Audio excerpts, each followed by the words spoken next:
I don't get it. I don't get why this had to happen.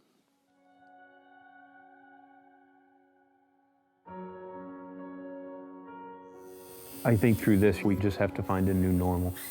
So we just have to figure out for the three of us what that new normal is, what it looks like. This process has never gotten easier for me. I hate what I'm doing. You know, who else is sitting at their dining room table right now with their son?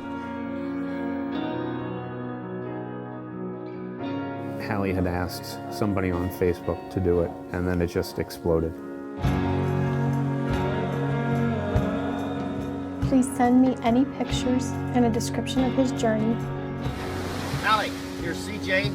I'm taking scuba diving.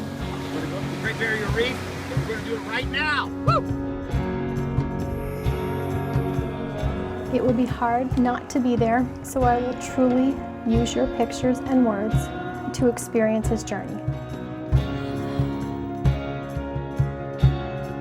We're here today at the Great Pyramid of Giza Veterans Memorial Park in Moore, Oklahoma, to scatter CJ's ashes. People are gathering their families together and incorporate it into their travels, where it's not just a blip on the radar, it's a planned event. Who does that? May you fly among the Buddhas, find peace. CJ, your mom and your dad and your brother Connor love you very much. Thank you again from the bottom of my very broken mom heart for helping me give CJ one last amazing journey. Your kindness will never be forgotten. Hey, Daddy. Hi, CJ. Hi, Mommy. Hi, handsome.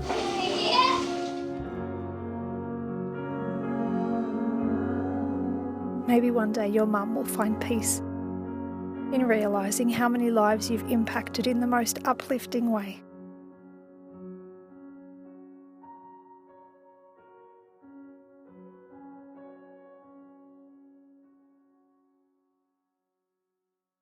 Hello, everyone. Welcome again to my podcast and my YouTube channel. Today's interview, I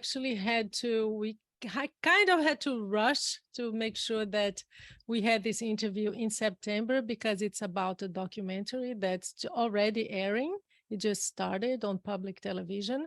We're going to talk about this documentary, but I wanted to make sure that my listeners had the chance to watch it and to get acquainted with this beautiful story of one of those things that we hear so much about, videos going viral online, right? And things going viral, and it's usually something cute or something that's not really meaningful. But this story, guys, I haven't seen the documentary yet, but I have seen the trailer maybe 3 or 4 times, and every time I do, I still get chills. It's one of those beautiful stories, very moving, that turns suffering into meaning, and also that touches thousands and thousands of lives. So this is what we're going to talk about today. I have here with me Hallie Toomey. She is the mother of CJ Toomey, who died he was 20 years old when he took his life. Unfortunately, he died of suicide. And we're also going to talk to Ethan Ozer. He is the associate producer of the documentary. And this is what the documentary is about. It's about something that she did that went completely viral online, but it turned into a beautiful experience, and I'm sure very healing for her. So welcome to the podcast, Ethan and Hallie. Thank you so much that you found time during the month that the movie's airing to come here to talk to my listeners. Thank you so much for being here with us. Thanks for having us. Thank you. Hallie, let's start with you. I want to hear about your son, about what happened, and what actually, because I was watching the trailer and said, how on earth did she come up with that idea? Right? Because in the midst of absolute despair, you had just lost your son to suicide, which is unthinkable in itself, but still you came up with this idea and you involved thousands and thousands of people all over the world. It's beautiful to see. But tell us a little bit about CJ, Hallie. So CJ was an awesome young man, larger than life, had a smile that, entered the room before he did. He was my firstborn. I was a really young mom when he came along. I was 19. So we sort of grew up together, but he was the life of the party. He was his friend's support. He could argue and debate with the best of them. He just had a really big personality. And he was 4.5 years older than our youngest son. So it was just the two boys and my husband and myself. And CJ graduated high school, went into the military, did very, very well in the military, so much so that he was recruited to go into a special forces program. He competed for that program and wasn't chosen. And that's sort of the start of the beginning of what happened. He came home. He was really disappointed, kind of seemed lost a little bit, although nothing that worried us so much. He just didn't seem to have a direction. And on this particular day, he had been home for about a year. And on April 14th of 2010, so about 12 years ago, he called me one day. He had a new plan, and he called me at work and said that the plan has changed again. And it just felt different to me. It felt like something didn't make sense. So I said, stay home. I'm going to come home for lunch and we're going to have a conversation.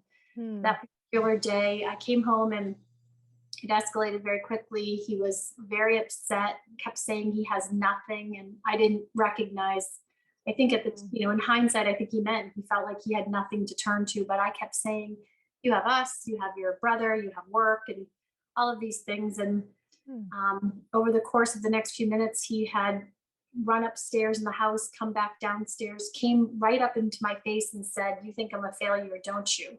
And I didn't say anything. And to this day, I can really remember, hindsight's wonderful, but I wish I had said, no, I don't think you're a failure. I didn't say I love you. I just remember rolling my eyes. And he ran out of the house.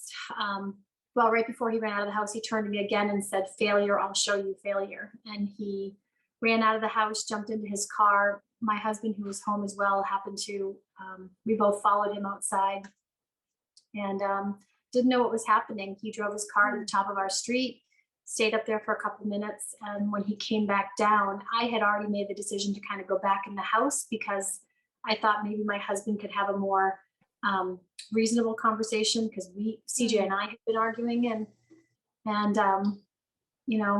there was no hope very quickly. Emergency room physician said that CJ chose a weapon and a location to take his life. He wanted to be gone. Yeah. So we spent the first year after that in a fog, devastated, numb. I didn't think I would ever make it, one day after the next. It was just a nightmare. It is still a nightmare. But after about a year, I remember one day dusting his urn, which is a really surreal thing for a parent to do. And just, it dawned on me that my son, who loved adventure, he loved to travel, he liked to jump out of airplanes. It just couldn't end this way. And I still felt that I needed to do more for him. So I asked my husband, John, and my other son, Connor, if they thought it would be okay to ask friends, family, friends, if they might consider taking a little bit of his ashes on their travels and just to scatter his ashes so that CJ would see the world he didn't get to see. Yeah, because he liked traveling. You mentioned he did like that, he liked adventure. He liked to drive fast, roller coasters. He loved to jump out of airplanes. So John and Connor gave me their blessing. They said they thought that would be an okay idea to do. And so I put out a very simple request on Facebook, on my own Facebook page, and just said, if you happen to be traveling, would you consider taking a little bit of his ashes? And that story, that post got picked up by our local press. And then, it didn't happen instantly overnight, but very quickly CNN picked up the story. And like you said, it went viral. And in the beginning, I thought if we had 50 offers to scatter his ashes, it would be a success. And we've had over 28,000 offers at this point, 12 years later. So wow. So it's still, sorry, Hallie, I want to just go back a little bit before we talk about what happened after the viral post. I just want to hear a little more because it helps families understand, and many of them are listening right now. For one of the things that we usually do is okay, what were the signs, right? But it sounds, at least from what you say, that there were no signs. It was something really out of the ordinary. I mean, kind of out of the, but did he have any history of mental illness, of struggling, or He was had it, do what, you think it had anything to do with the military experience? In hindsight, how do you see it now? you know, hindsight's a gift because you get to see things the way you didn't look at them. And CJ certainly had teenage angst as he was growing up, and moments where he was, you know, the normal amount of what you'd think sad, or it would be really easy to blame it on the military, but it's never been that, you know, can't wrap it up in a box. Were there signs at the end that we didn't see? Yes.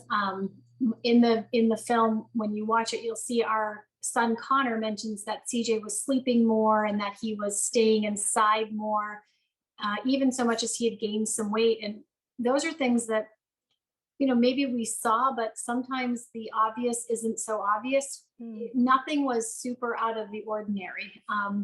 Yes, I think in hindsight, he was giving us signs. I think he probably picked that fight on that last day with me because that was easier. We didn't know he had a gun in his car. So in the moment, we did not know. The days leading up to it, we didn't know.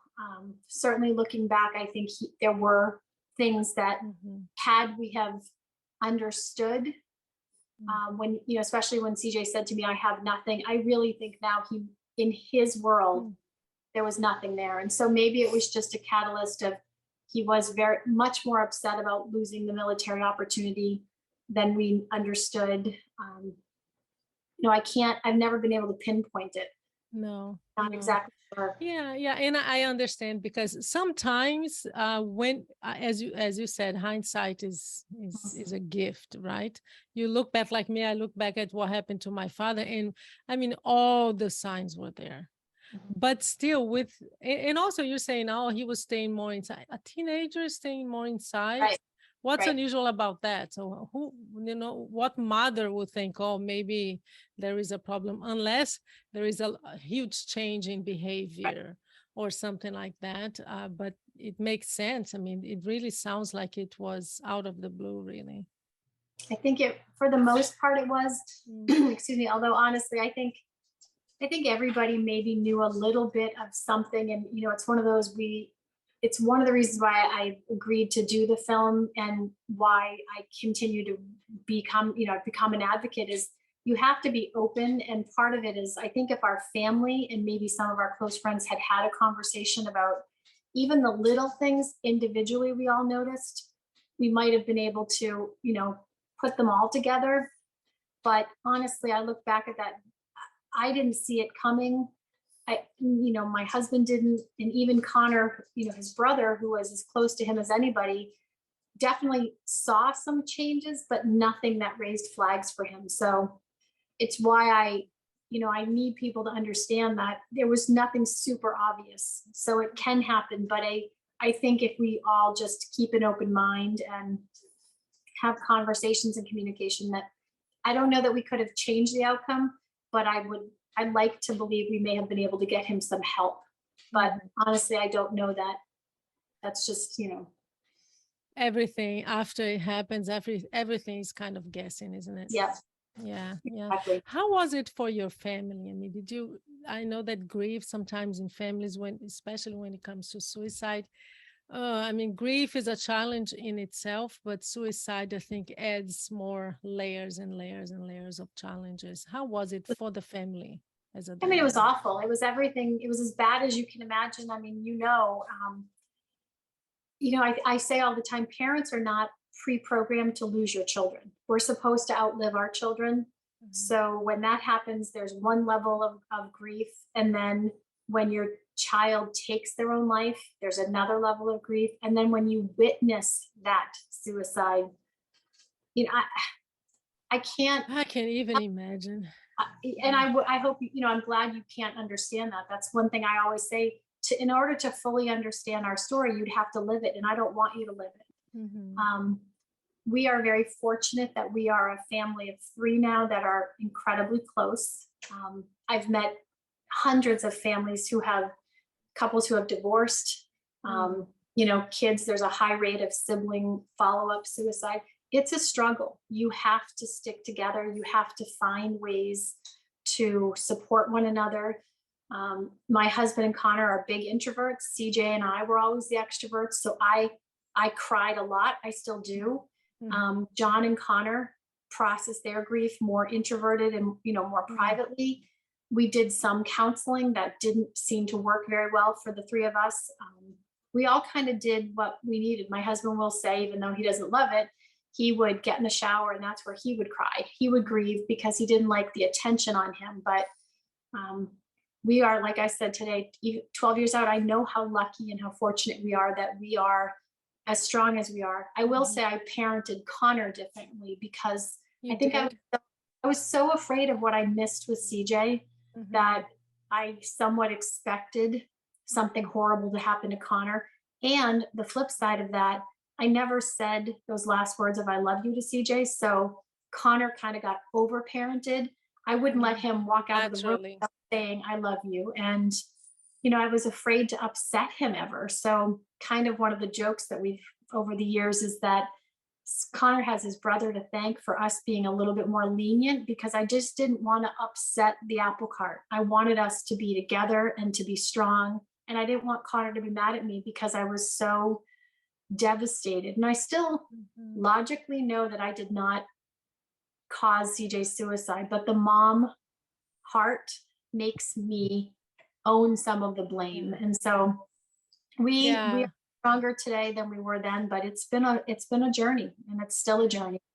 I'm glad about that you brought it up, the blame, but also the self-blame, right? Oh, yeah. Because blame is something that people do to you, but the self-blame, I imagine that it's almost impossible for parents not to self-blame, and especially in the situation that you just described to us. I mean, you were fighting, you were angry at each other, and you said, I never said I loved, I never said that, no, you're not a failure. I don't think that. So tell me, how did you heal from that?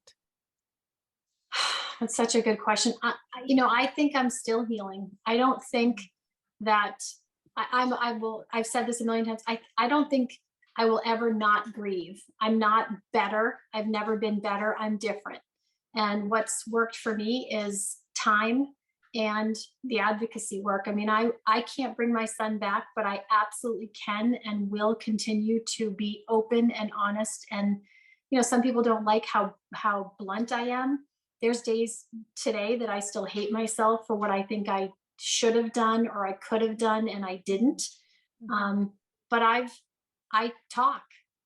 It's part of why the Scattering CJ Facebook page, you know, I share on there, and over the years, I've shared a lot about how I'm feeling. I've lost people. Some people in our lives can't handle how much I still talk about CJ, but I couldn't live with myself. I don't even know if I could continue to exist if I didn't get this out. And by sharing it and being open and honest and starting Scattering CJ, I found an enormous community of thousands of people who are wanting to share their experiences too. And together, you know, it's a gift I didn't know I needed. It's something I didn't know would help me have a process and to continue to move forward. So, but it's a fluid process. I still 12 years later have really bad days. I have some good days, but my son is still dead. My son is not coming back, and nothing that I can't do anything to change that. So all I'm going to do is try to make a difference in his honor. Yeah. And I'm glad you did that, because it sounds like you found a meaning, right? When you posted that, expecting maybe 50 people would offer, right? And you had that Facebook, and you said that was a need I didn't know I had.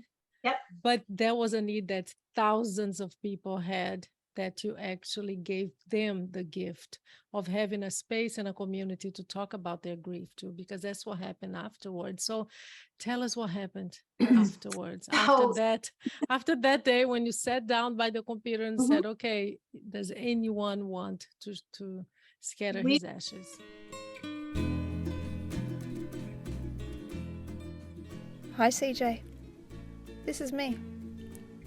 my husband Jason, my 2 kids Hamish and Violet, my mum Anne and stepdad Arthur, my dad Chris and stepmum Kate, my sisters Amy, Brooke and Jess, my brother-in-law Josh. In July 2015 we took you on one of your final journeys. We were holidaying on the south coast of Fiji, the Coral Coast, in a place called Koralivu. We wanted your final day with us to be very special, so we sought out the most beautiful place we could get to, the waterfall, 40 minutes trek through the Fijian jungle from the village of Bayusivu. I think it's beautiful. This is for you, CJ. This is the most beautiful place we can find on the island. After a welcome at the local preschool and a traditional kava ceremony, we were allowed to appreciate Mother Nature. I showed our guides your picture and told them your story and asked permission to leave your ashes in this sacred place. The man smiled beautifully at me and said, "Of course you can." We crossed 9 streams to get to the waterfall. It was slippery terrain most of the way, and I was especially proud of my mum. She has acute rheumatoid arthritis, and she's amazing. Everybody made it, and boy was it worth the journey.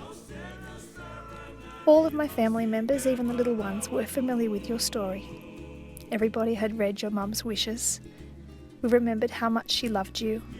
We told you she was sorry. Think a happy thought. Say something nice to CJ. Happy travels. And in the end, we all took some ashes and sent you off with a happy thought. And we washed every speck of ash out of that bag.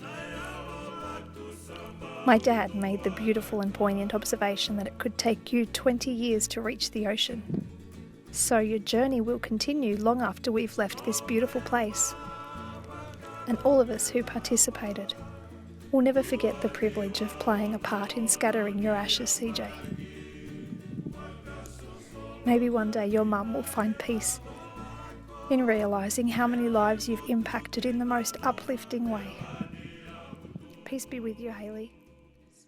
It felt like it was overnight. It really wasn't, but pretty quickly we just got offer after offer. And in the beginning, I simply asked people to take a quick picture of where they scattered his ashes. And I really thought that's all it would take. It was just people would go on vacation, take a quick minute or 2 out of their day, scatter his ashes, snap a picture and send it back to us. And over the years, I mean, we had people planning holidays around scattering CJ's ashes. We had families bringing generations together and using it as an opportunity to talk about life and death and mental health and even suicide. And somewhere along the line, we were receiving at one point like 3,000 emails every couple of days, so much so that I couldn't keep up with them. And somehow I just ended up stumbling upon the email from Spark Media, from Ethan and Andrea and one of their producers, David Lobato, who said, we'd love to talk to you. We think there's a story here. And I almost didn't do it. I thought, I remember thinking there's no story here. The story is depressing and sad and why would anyone want to see it? But we took a chance, and my husband and I met with them virtually for a couple hours and just realized that if there is a story to tell, they're the people to do it. And so for the next 4 years after that, we had Spark Media and the entire film crew over 4 years taping our film. It's a lot. 4 years? It was, I think they filmed us for 4 years. And it was, some of the saddest moments of my life. You have a camera in your face when people are, they want you to talk about your worst nightmare. And Ethan and Andrea and all of their team were so compassionate and understanding. If they hadn't been, and if we hadn't been able to feel like they sort of adopted us and they cared about our story, we couldn't have done this. We had no idea how the film would turn out. I remember thinking it's not going to be anything anyone wanted to see. And when we were sent the final cut, I just remember sincerely wow, crying. I can't even, I'm getting nervous myself here. Just imagining that first day. First time you saw it. I thought it would be tragic and sad and depressing. And there are moments, it absolutely has sad components, but you walk away feeling hopeful, and you walk away feeling, I think, compelled to have conversations about it. And it's a testament to their talent as a production team that saw the worth and the value in the story, and they found the correct way to tell it. Yeah. So we've gotten no bad feedback. At least no one said it to me personally. They all say, I want my kids to watch this, and it's not graphic. It's something that all ages can watch, and it sparks conversations, which is such a gift. That the best thing you can do when it comes to suicide and mental health, right? That's Yep. what we need. And you know, Hallie, when I was watching the trailer, we watched the movie, I watched the document, but when I was watching the trailer, the thought that came to mind was, wow, in the times we're living right now, with all this division, all these problems that we're going through, especially after COVID, that it was just actually a lid that was lifted with all these problems, that it gave me the feeling that I had was there is hope in humanity, right? People are compassionate. Oh, absolutely. Yeah. There's no reason anybody should want to participate. Or, we're not actively asking people to scatter his ashes anymore. I still send some ashes out now and again when someone reaches out and really has a uniquely special thing that they want to do, but there's no reason they got nothing out of doing this. We didn't offer them. Yeah, they didn't know there was a movie. There was nothing. I mean, back then it was just generosity and offering you a healing moment, right? Yeah. So I remember thinking, first of all, I've always said, I will never be able to say thanks enough to these people, because Scattering CJ exists solely due to the kindness of others. And that's, we did receive some, the internet brings out some not so. It's the lid that I mentioned, right? Right. There's some people that should just put the lid back on. The good thing is, I always say it's been 95% amazing, but there's been 5% that was hard to get used to. But you go public with your information and your story, it happens. But for the most part, and it happens. Here's the thing: it happens mostly out of fear. It's out of fear. It's not because people want to hurt you. No, it's because they're afraid. Many times because they feel it themselves. They have the suicidal thoughts, or they have dealt with it in their lives and they are not ready to talk about it. So I try to be kind when someone says something to me about my podcast, and I'll go, okay, this is someone who is very lonely. I have this self-talk, so I don't get angry with them, but I get what you're saying. It's a tough subject for most people to deal with. I just don't say things that I think a lot of things in my head that I will never say. Me too. I mean, my head is full of things that never come out because they shouldn't. Ethan, I want to hear from you. You're just here with that beautiful smile of yours, just listening to us. But I want to hear from you, but just to give an idea to my listeners, I mean, it's been almost, because the one thing that you asked, Hallie, and correct me if I'm wrong, is that they would have to be traveling, right? Because that's what you wanted. And CJ's ashes, they have been around it's more than 100 countries now. Oh, it's well more. He's on all 7 continents. He's actually in, the film is a little outdated now in terms of number. He's in over 1,300 unique locations. Wow. He's gone to outer space. He's been space, really? Yeah, he went up on a private rocket, and so my God. I always think that there's probably not a place we could fly to on the entire planet where he wouldn't be somewhere close by, which is pretty amazing. That's amazing. But Ethan, I want to hear from you. So that email that you or Andrea sent to Hallie, how did that happen? Tell me. Yeah, so we had actually started hearing about the story, how a lot of other people started hearing about, which was once it was starting to get covered by national, and in this case, international press. The producer on the film, David, he read about it in, I believe, The Guardian in London. And we were working with him on another project, and he had mentioned that he came across this story and he thinks it'd really be well suited for a documentary. And then we did sort of the typical documentary filmmaker thing. We started looking at the Facebook page, we started watching videos of scatterers, and it didn't take long to sort of piece together that there was something very special happening here. Yeah. Particularly when you align it with a subject as taboo to talk about and as stigmatized as suicide and mental illness, for people to really kind of take this young man that they had never met before, whose family lost him in some of the most tragic circumstances imaginable, and really kind of adopted him into their own family and used his story and his family's story to help inform how they interacted with people. And all of this was abundantly clear from the jump. And it all really kind of depended on how that conversation went with Hallie and John.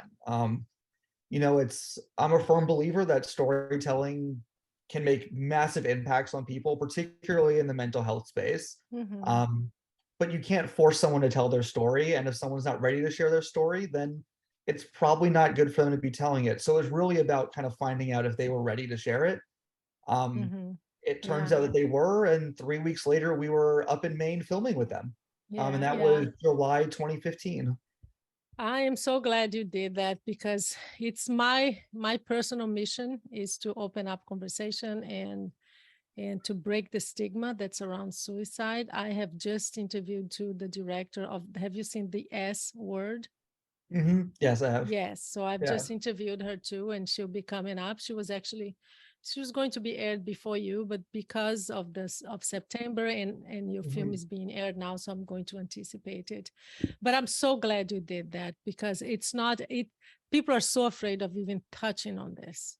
And I can't even tell me about one of the things that I'm very curious is the challenges, because storytelling, as you said, is great to reach out to people, to open up doors, right, in conversation. But suicide is a tricky one. Tell me about the things that, like behind the scenes, the kind of conversations you had when, well, should we use this image or not? I mean, the challenges of doing a documentary about suicide specifically. Sure. Yeah. I mean, the approach we took, and for that exact reason from the get-go, was making sure that we had mental health professionals involved with our creative process. I'm not a psychologist. I have no background in psychology. Thank God I haven't lost anyone in my immediate family to suicide, so it wasn't even lived experience for me. So it was really important that we sort of had this brain trust of people who could help us figure out the best way to tell the story responsibly. The last thing we wanted to do was to put all this time into telling the story and to not only do a disservice to CJ and his family, but to the mental health community as a whole, and kind of not representing his story appropriately. So we had some great people from the American Association of Suicidology. We spoke to some people from Mental Health America. We had a bunch of sort of independent psychologists from around the country that we would show them versions of the film, or we would bounce questions off of them. We would talk to them about appropriate messaging, how to phrase things. Yeah, because it's so important. Language is so important when it comes to this subject. It is. I think in some cases it's perhaps taken a little bit too far, with how prescribed it is, how we talk about these things. I personally believe in a lot of ways it's more important to get stories out there than being very specific with the language you use. But it was a huge education, particularly the concept of glorification and suicide was something that really came up a lot, particularly with this project like Scattering CJ. And the last thing we wanted to do, because the reality of the project wasn't that it was demonstrating that if you take your life, everyone's going to love you. I was wondering about that as well. That's a risky one to do, right? It's challenging, but I think what really comes out of it, and I think what's important to recognize, is that the story is about CJ, but it's also about his legacy. You would call it the first act of the film, but it's really about the first 10-15 minutes really focuses on who CJ was, really getting the audience to get to know who he was as a person beyond the final act. Exactly. And then the rest of the film is about, of course, the Toomey family healing, but also how people grapple with their own struggles and how they're kind of taking CJ's story and internalizing it. And it's not about, it's not really about CJ's suicide. It's about the movement that sparked from Hallie's, ability to share her story with the world, with really the click of a button. And it's hard to underestimate that impact. Yeah. Tell us, I mean, what is the name of the video production company? Yeah, so we're a company called Spark Media. Spark Media, we're an independent documentary company based in Washington, D.C. And we focus on generally social justice issues. Great. What I tell people is we've really made films on everything from the conflict in Syria to a rock band of gynecologic oncologists who use music to raise awareness about women's cancers. So mental health was really kind of this issue, even when we started, that people weren't really even talking about it. And this was 2015. Really? I mean, like, we're not talking about, so recent, isn't it? And really that was is. before COVID, because COVID had a huge impact on the way we talk about mental health. Oh, absolutely. And that was before. And familiarity with it. There's, statistics, and I don't like rattling them off because it kind of takes away from the people behind the numbers. But it's estimated that anything from 1 in 4 to 1 in 5 people experience mental illness at some point in their life. And I think more people, sort of the silver lining in COVID was more people spent time with themselves, spent more time with their immediate family, and really started to understand how to read both their emotions and their loved ones' emotions. And hopefully that leads to, maybe not immediately, but in the future, people kind of being more in touch with that and kind of recognizing when they need support, and more importantly, when the people around them need support who perhaps aren't able to tell someone that they need the help. When did the movie start airing? Was it 3 days ago, 2 days ago? So I think it was put up on pbs.org, where it can currently be streamed and watched in its entirety. August 27th was when it went up, and it'll be available on pbs.org, I believe, for the next 3 years. It'll be available to stream to anyone who wants to watch it, who wants to share it with someone. So just go to pbs.org and type the name of the I believe scattering CJ, CJs, CJ, and then watch it. How has the are people talking about it? How is it being received? It's incredible. I think Hallie really hit the nail on the head when she said that people go into this thinking it's going to be a really heavy film about suicide, and you're going to need to have tissues by your side the whole time, and you're going to walk out of it more upset than you were when it started. I'm not going to make any promises about the tissues because they come in handy for people throughout. But a lot of people shouldn't. We're talking about emotions. Yes, you need to cry, please. Of course. Please cry. What we're finding is a lot of people are using those tissues for tears of happiness, because they were seeing sort of like, it's so hard to describe the impact that this story has on people. It really, people go in expecting the worst and come out re-energized in humanity and hopeful that they can help other people and confront their own struggles. I understand. And I understand when you say that, because when my book came out, it was I heard that so many times. Some people, even from my family, would say, Paula, I put it on the shelf and I left it there because I said, I just no way I'm going to read this book. It's going to be too depressing. It's about suicide, especially because they knew my dad. But I have never heard from anyone say it was most of them would say, I wish I had started it earlier because I could not put it down. And it really, like you said, reinvigorates people, and they learn so much. And there's so much healing. There's way more about healing in the book than anything else. So so I get what you're saying. I mean, it's the subject itself, right? And it's a mother losing a son to suicide who wants to watch a documentary about that. But that's not what it's about. And that was also something that our advisors really kind of helped us sort of hone and very kind of specifically look at, was this idea that these stories are so important to share, but the stories that are most effective are the ones that don't end at someone's passing, but rather look at how a family healed beyond it after that, and finding meaning in that loss, which is exactly what you were talking about at the beginning of this. Yeah, and also that's what helps, right? Because this is why I do this. This is why Hallie did it, and you too. We want to help families who are maybe going through this kind of grief, and also those who are contemplating suicide.